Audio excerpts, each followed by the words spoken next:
Morning!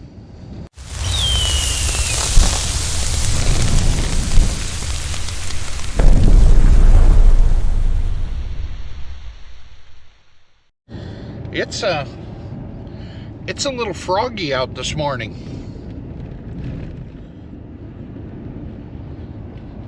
That's all right. Fog equals warmer weather when it comes to snow melting and things like that. So that's a plus. That means spring is right around the corner. I also had a gentleman yesterday. I was at a store making small talk as I was checking out, and he goes, "Man, I sure hope we have an early spring." He says, "Man, I can't wait for spring to get here." I go, "Yeah, I'm expecting spring will be here next month." He goes, "Really? You think that? How do you know that?" I'm like, "Yeah, I'm predicting spring's gonna be March 21st. He goes, "Oh, I sure hope so." What an idiot. I had to stop by the barn here and take the garbage out. I forgot today is garbage day and didn't take the garbage cans out last night before I left the farm. But it is what it is. What I'm doing today is I am going to a class. Our John Deere salesman, he contacted me a month ago and says, "Hey, we're putting together this class for John Deere Ops Center. Would you be interested in it?" I'm saying, absolutely. Because when it comes to computers, I'm an idiot. There's a lot of times I'm yelling down from my office to my wife saying, "How do I do this on the computer? I don't know how. Help me." So yeah, anything that can help me improve profitability on the farm, I'm going to go to the class. So this class is for the John Deere Ops Center, like the basics. And I'm confident I know a lot of the basics, but I know there's a lot of stuff that I don't know. So if I can enrich my mind to learn more about it, then I'm going to do it. And what the John Deere Ops Center is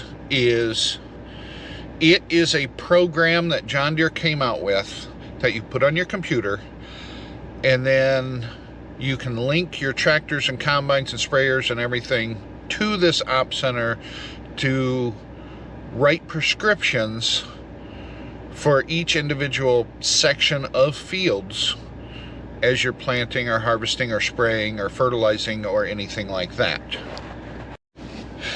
Now, as I say write prescriptions, I'm going to explain it to you. Everybody knows, you guys all know that we got the new GPS systems in the tractors last spring.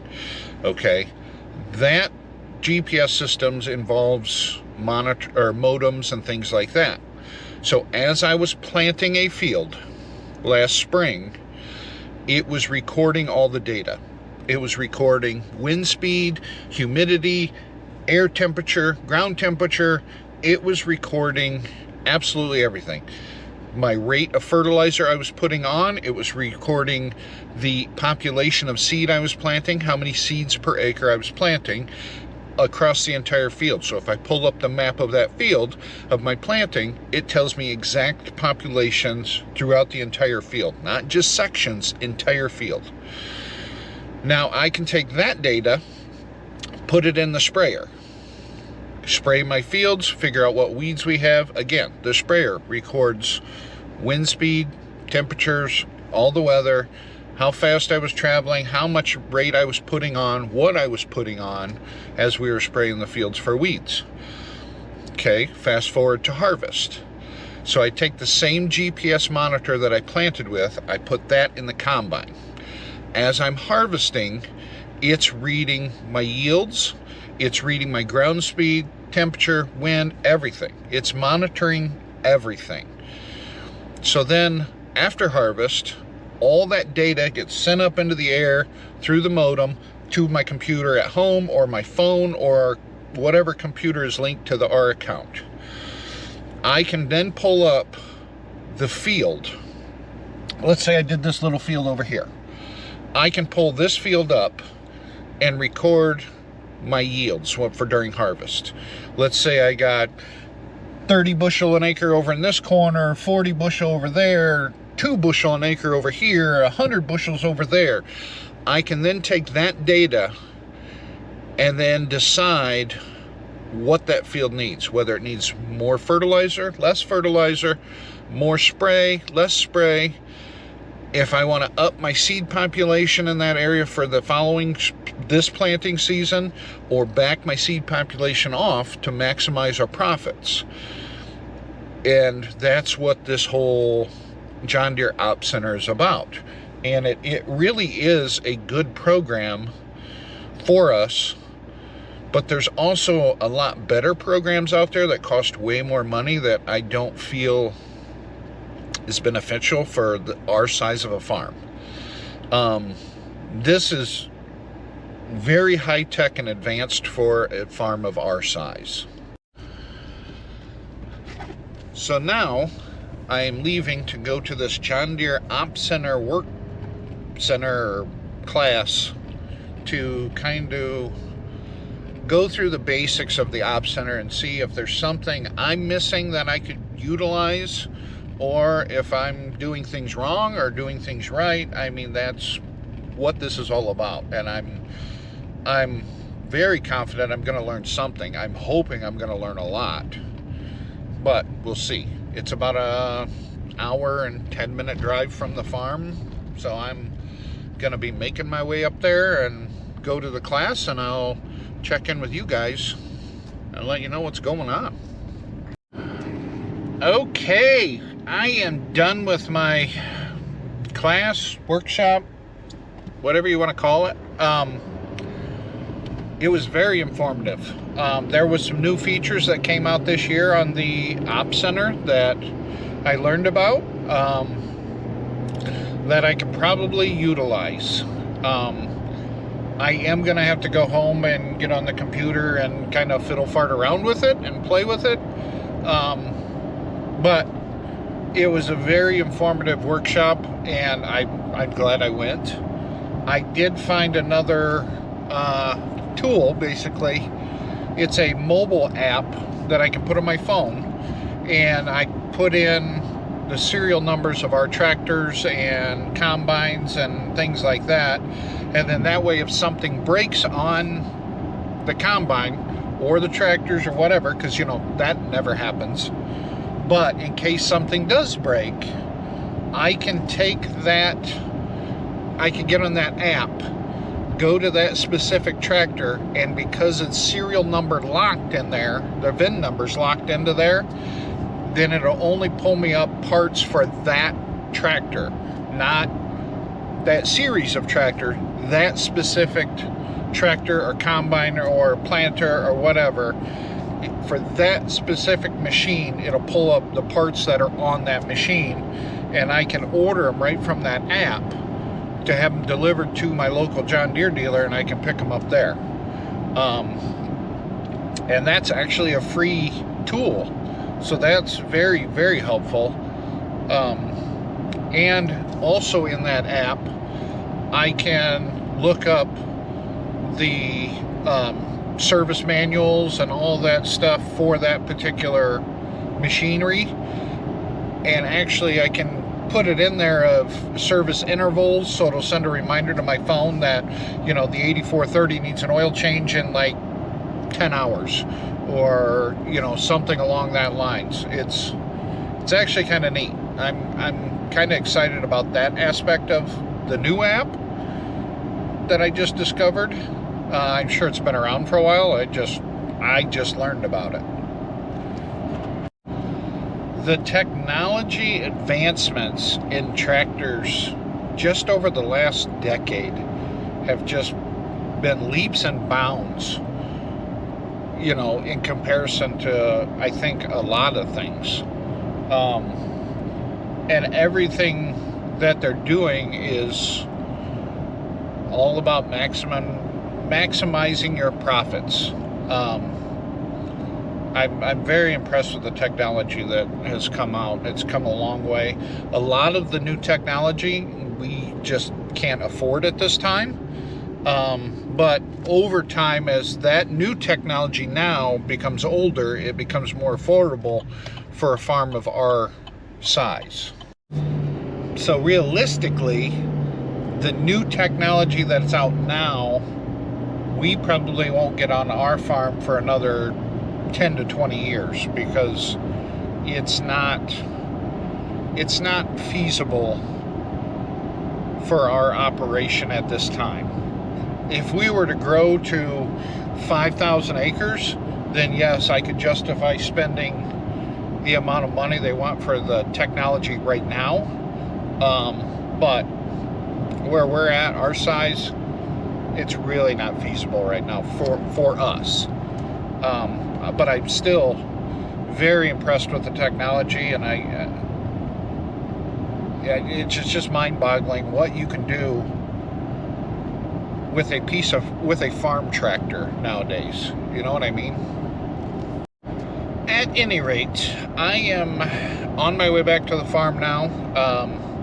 I have a gentleman there working on the delivery trucks, and I've been getting text messages and phone calls asking where this is and that is, and how come this isn't working, and what's going on with this, and blah blah blah. So I am about 45 minutes away, so I'm gonna get to the farm, help him out, get him up and rolling, and then we'll figure out what we're gonna do from there.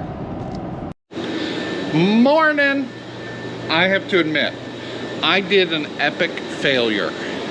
I was in that last video, I shot that like 3 or 4 days ago, and I got busy, didn't pick the camera back up, and I kind of forgot about it. And then I just was like, oh, I'll do a little video today. And when I turned the camera on, I saw I had 11 clips on there.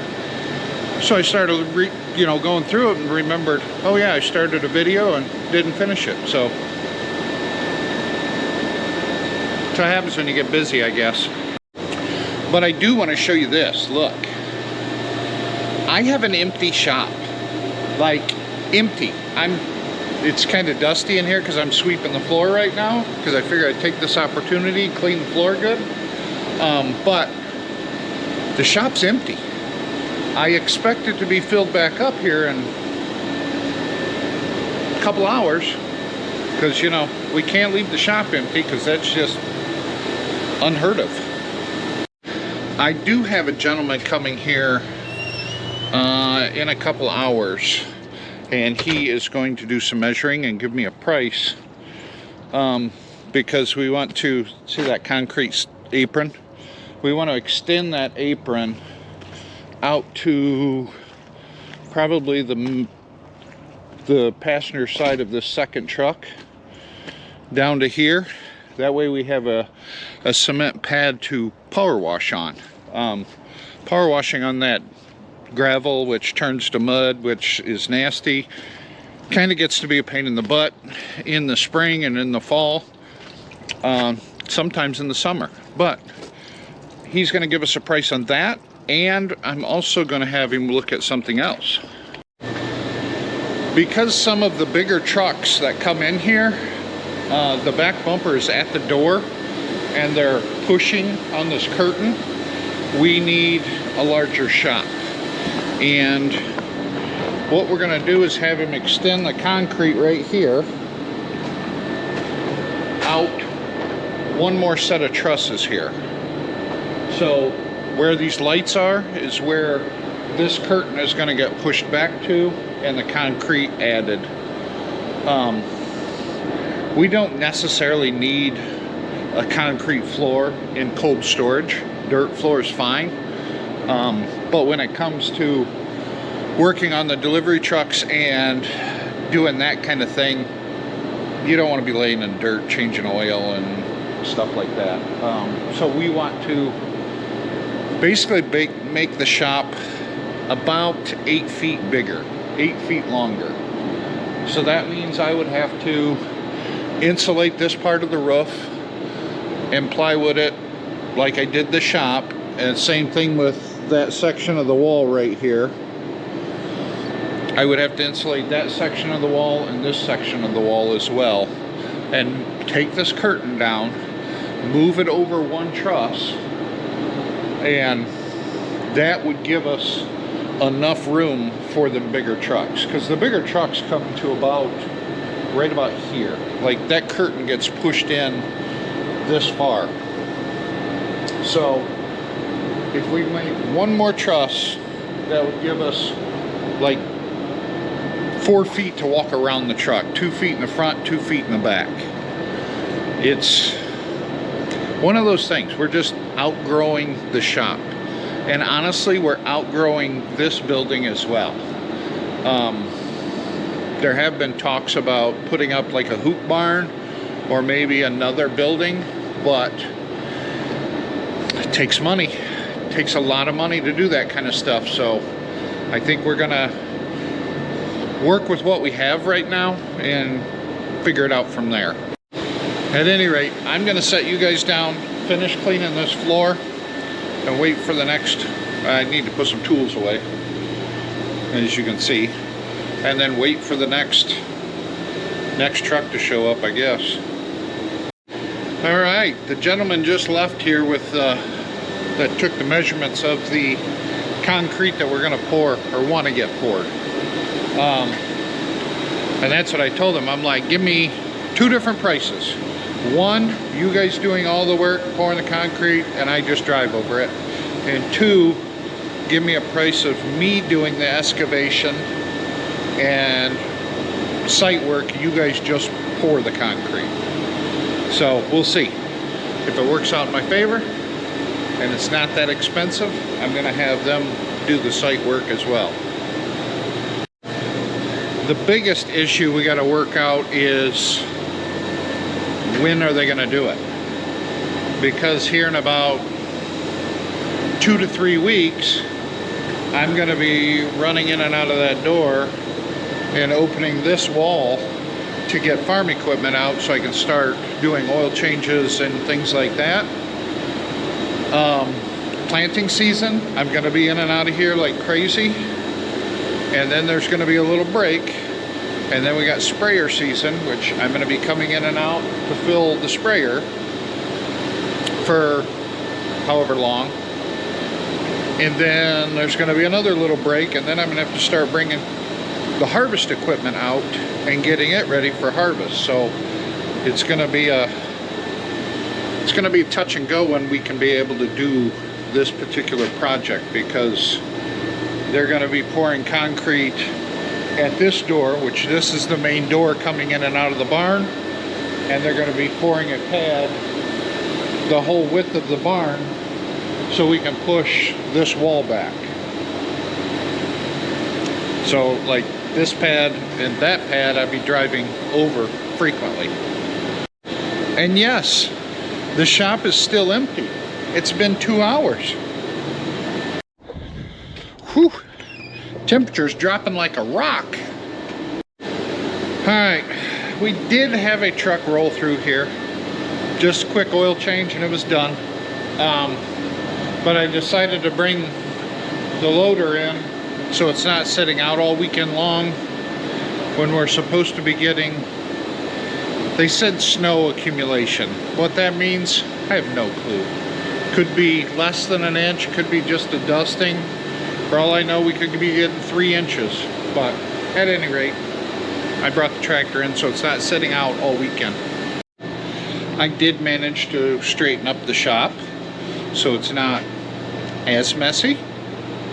But at any rate, I think I'm winding down now. I think I'm going to go home and maybe work on the bike build and kind of go from there. We are going to be at, I don't know what they call it now, Dort Federal Credit Union Event Center, I think is what it's called now. I still call it the IMA, in Flint for the motorcycle swap meet on Sunday. So we will be there walking around, videotaping, showing you guys what all's going on, and possibly maybe buying some parts for the bike build, but we'll see. All right guys, thanks for watching. We'll catch you in the next one.